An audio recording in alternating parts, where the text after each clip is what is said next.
Alors, on est parti pour un tuto d'introduction de prise en main de N8N où on va présenter non pas l'automatisation, mais vraiment l'interface et l'outil en lui-même. Alors, N8N, c'est l'outil qu'on a décidé de retenir parmi les autres outils, donc Zapier, Make. Il y en a d'autres, il y en a un autre qui s'appelle Xano. L'idée, c'est vraiment de comprendre que N8N, c'est facile à prendre en main, même s'il a une réputation un petit peu expert intermédiaire.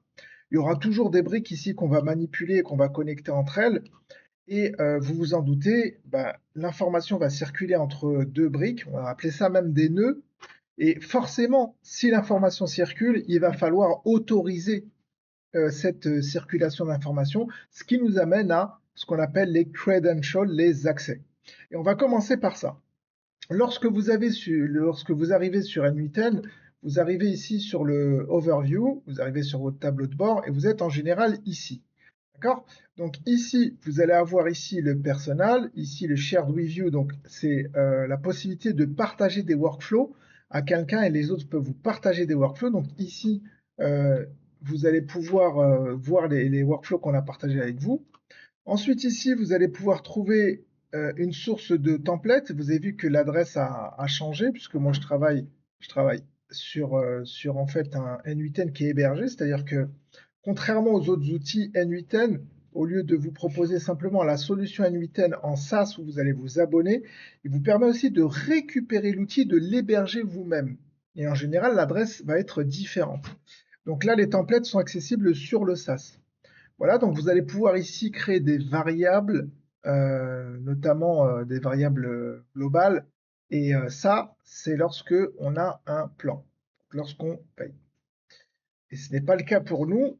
Ici, et c'est le gros avantage de Nuten, on a la possibilité de l'utiliser gratuitement à partir du moment où on décide de le prendre et de l'héberger nous-mêmes. Donc on paiera évidemment l'hébergement, ce qui revient largement moins cher.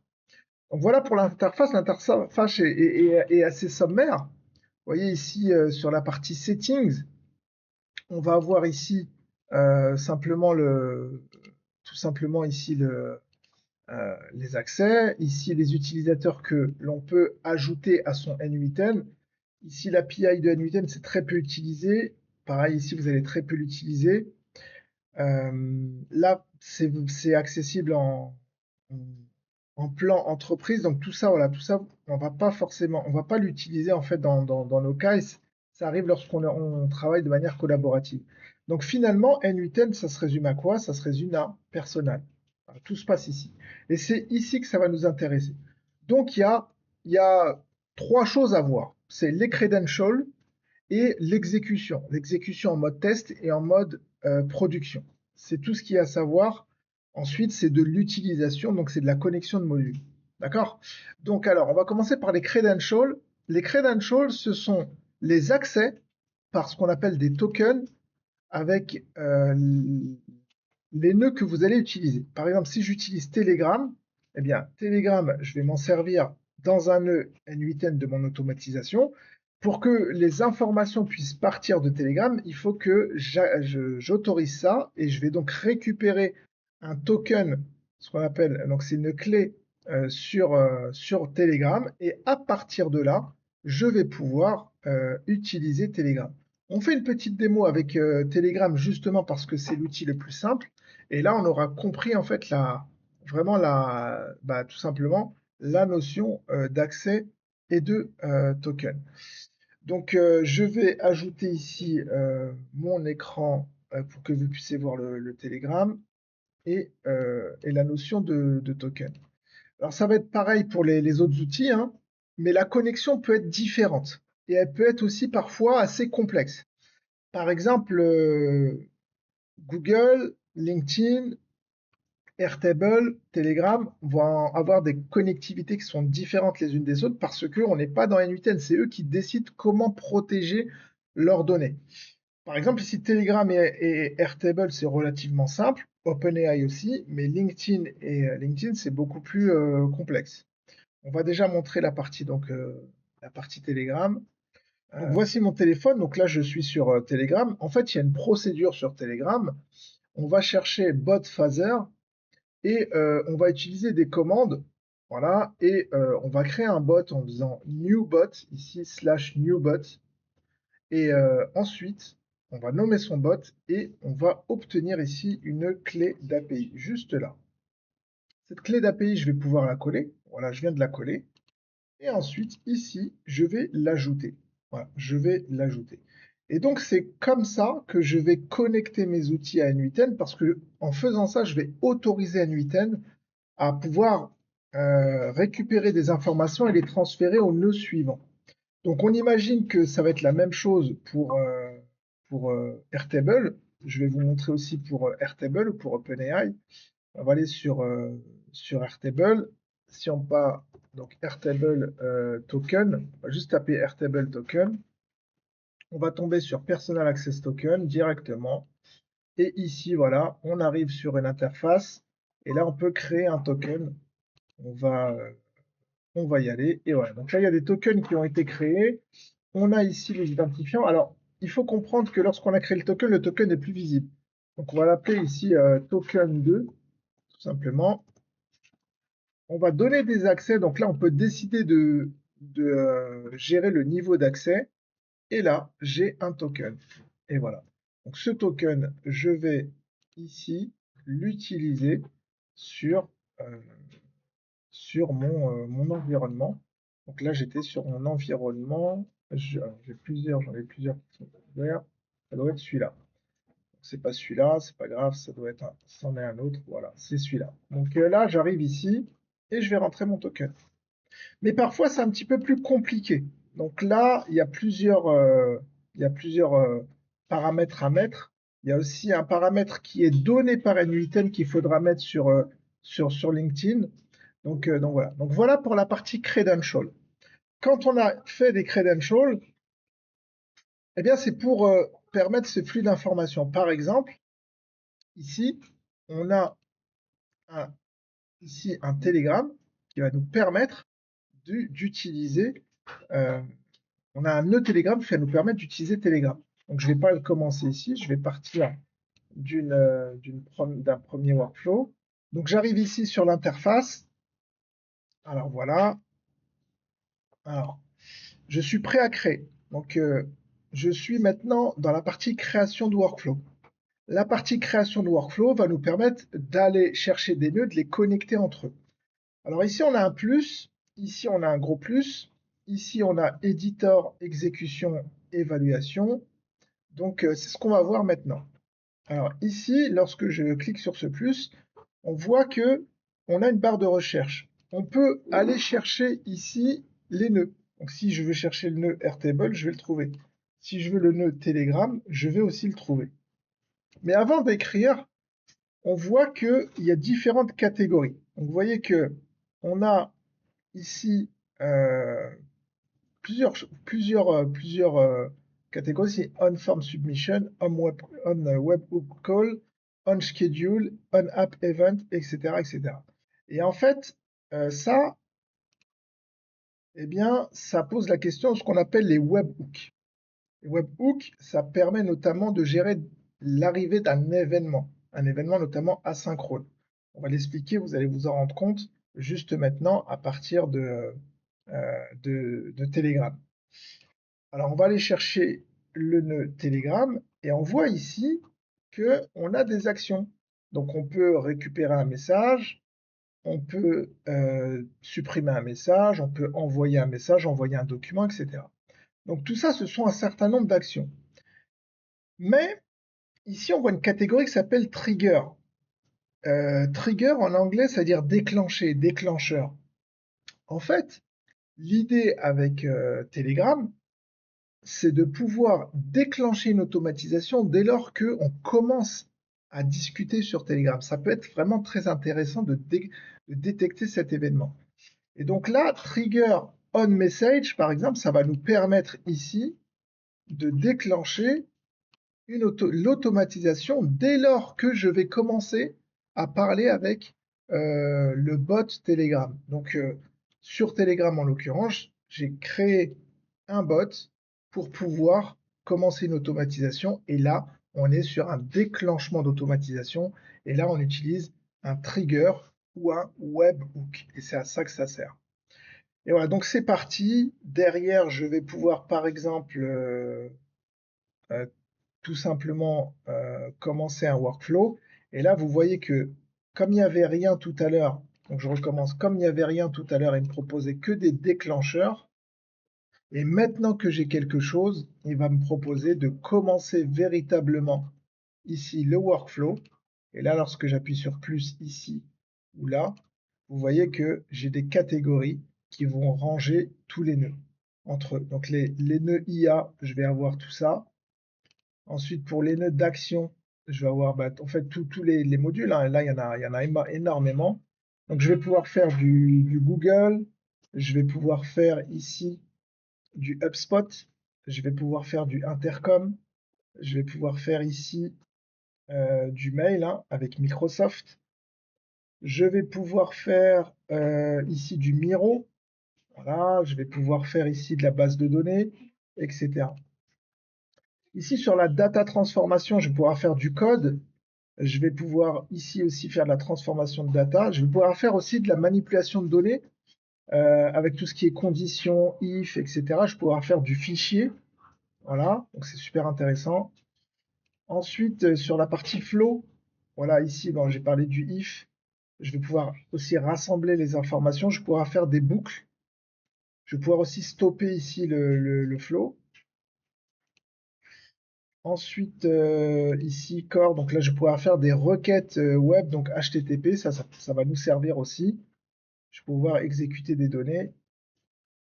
Voilà. Et nous, on va faire quelque chose de simple. On va ici, euh, on va tout simplement dialoguer avec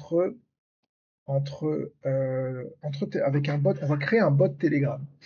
Donc, c'est-à-dire que nous, on va poser des questions et l'IA va nous répondre. Donc, on va mettre de l'IA ici. On va mettre LLM, par exemple. On a Basic LLM Chain ici. Voilà. Je vais le déconnecter. Il s'est connecté. Alors ici, je vais mettre du coup un modèle. Ça tombe bien, j'ai déjà mis ici mes credentials OpenAI. Et de l'autre côté, du coup, je vais répondre sur le Telegram. Donc là, je vais faire un send message. Send text message. Et voilà. Et voilà notre première automatisation de prise en main. Et ici, je vais récupérer les accès Telegram et je suis prêt à tester. Alors, qu'est-ce qui se passe? Je vais envoyer un message donc, sur mon Telegram, qui est là, et je vais voir en fait la réponse du Telegram. Alors, je vais aller sur EasyBot par exemple. Je vais, répondre. Je vais démarrer. Je vais mettre bonjour. Et là, il ne se passe rien. Vous voyez, là, il ne se passe rien. Pourtant, je suis bien en train d'attendre ici qu'il se passe quelque chose. Donc là, il se passe rien. Alors pourquoi? Parce que en fait, ce nœud, il n'est pas réglé. Pourquoi? Parce que ici, il attend en fait des informations. Et moi, je suis gêné, c'est que je les ai pas ces informations. J'ai besoin de l'exécuter pour lui donner les informations. Et ça, bah, je tourne un petit peu en. Pourquoi? Parce que pour mettre les informations, j'ai besoin de les récupérer, mais pour les récupérer, j'ai besoin de mettre ces informations. Donc je vais détacher le nœud, vous voyez, et là je vais pouvoir exécuter le workflow. Je vais avoir les informations, donc ici, donc je vais remettre bonjour, voilà, hop là. Et là c'est bon, je suis rentré, donc là vous l'avez pas vu, mais j'ai écrit un deuxième bonjour, je vais refaire la démo, hop là, donc là, hop, hop. Donc là, on va rentrer, on est en train d'attendre, hop là, on va rentrer dans l'automatisation. Bonjour. Et voilà, donc là, je suis rentré dans l'automatisation. Et là, c'est bon, je vais pouvoir les connecter. Donc lui, qu'est-ce qu'il me dit? Il me dit Connected Chat Trigger Node. Donc là, c'est pas du chat, c'est un Telegram. Donc là, je vais dire simplement récupère le bonjour. Et je vais dire simplement ici, je suis en train de paramétrer le nœud OpenAI. Donc, dans un nœud OpenAI, je vais mettre un prompt, je vais dire voilà, tu es, euh, tu es, on va dire que c'est un agent qui fait du support client. Tu es un agent de support client de la société EasyMove. Voilà, tout simplement. Donc lui, on a mis ici, et là, on va pouvoir reconnecter. Et voilà. Et là, en fait, l'idée, c'est de répondre. Donc pour répondre, il faut que je récupère l'identifiant du chat. Donc là, on est dans un chat. Vous voyez, il y a plusieurs chats hein, ici, il y a plusieurs chats. Hein. Et là, on est dans ce chat-là. Donc il y a un identifiant de chat. Et donc, en fait, ici, eh bien, j'ai besoin, moi, de récupérer les, euh, les exécutions du précédent. Et alors, je peux toujours pas les utiliser parce que j'avais aussi une erreur ici, donc je vais le redétacher et je vais passer à la deuxième ici, à la deuxième obstacle en fait, hein, parce que j'ai pas pu, donc je vais refaire mon bonjour. Donc là, je le fais rapidement pour que je passe au deuxième. Et voilà. Et là, c'est bon, j'ai pu passer le deuxième. Et là, si je le connecte, hop là, là, enfin, j'ai bien l'historique. Et là, je vais récupérer, vous voyez, from, ici, j'ai mon chat, en fait, et là, c'est l'identifiant du chat qui m'intéresse. Et pour répondre, bah, en fait, c'est le chatbot c'est le LLM, l'intelligence artificielle, qui a pu formuler une réponse. Donc, la réponse que je vais renvoyer, ça va être celle du LLM, puisque là, je suis sur un nœud Telegram de send message. Et le message que je vais envoyer, c'est le message que l'IA a fait. Allez, on va enregistrer, on va tester ça, on va tester ça, on va faire, hop là, hop, hop, et là on va faire bonjour.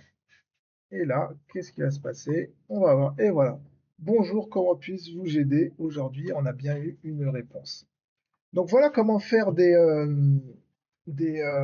automatisations et comment utiliser l'intelligence artificielle. On l'a fait simplement avec 3 nœuds. Donc on peut aller beaucoup plus loin, c'est ce qu'on va voir au fur et à mesure. Donc là, c'est une première automatisation. On a vu qu'elle a nécessité des credentials. Et donc là, c'est votre première automatisation. Donc maintenant, on vient tout simplement d'aborder l'automatisation en mode test. Et vous avez vu qu'à chaque fois, j'ai dû faire execute workflow, il est en attente et là j'écris. Je suis en test. En fait, pour éviter à chaque fois de se poser la question, une fois qu'on a terminé, c'est pas comme ça qu'on travaille. On passe en mode production. Et là, dès que je passe en production, là, il est tout le temps en attente.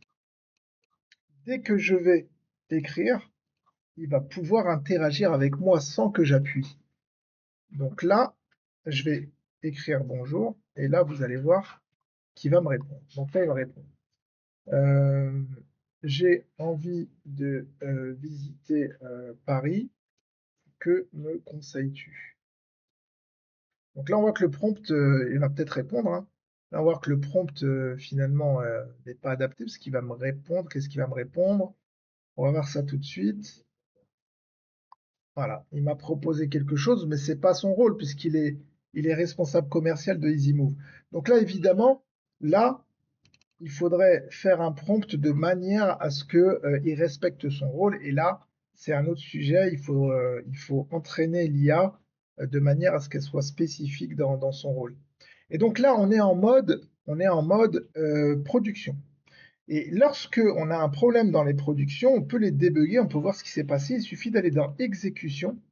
Et là, dans exécution, on va voir toutes les exécutions qui se sont faites. Donc là, on voit la dernière exécution que je viens de lancer. Donc là, elle s'est bien produite et je peux même rentrer pour voir un petit peu la réponse. Et là, je vois bien la réponse que j'ai eue tout à l'heure sur mon téléphone qui était là. Donc les monuments de Paris, les monuments emblématiques, ils sont là. Donc ça, c'est la réponse c'est la réponse de la précédente. Et là, on voit au début, quand on a fait les tests au début de la vidéo, on voyait que c'était pas bon. Donc là, je suis en mode production et là, je suis dans les exécutions. Voilà. Et là, si je veux retester ou débugger, je vais désactiver la partie prod et je vais ici passer en mode test et je peux refaire mes tests. Voilà. La partie évaluation, c'est autre chose, ça vient d'arriver. Donc c'est pour évaluer ces workflows, c'est une nouvelle fonctionnalité. Vous n'allez pas forcément en avoir besoin maintenant. Ce qu'il faut retenir, c'est que donc N8N, ça vous permet de faire des workflows. Vous avez besoin de mettre en place des credentials. Lorsque vous êtes en production, vous allez avoir des exécutions de ces workflows que vous allez pouvoir voir ici. Donc là, je les vois à tous les niveaux. Et lorsque je rentre dans un workflow, je le vois au niveau du workflow. Voilà. Donc, tout est une question de credential. C'est le plus gros du travail et en général, on passe son temps à connecter les modules et les nœuds entre eux et à résoudre les problèmes de connexion entre les nœuds par rapport à du formatage de données. C'est vraiment l'essentiel. Et donc l'idée, voilà, c'est de pas à pas dans les missions et dans les niveaux qui vont suivre, d'arriver crescendo en augmentant la difficulté à faire les automatisations, les dizaines d'automatisations qui sont prévues dans la suite de la formation.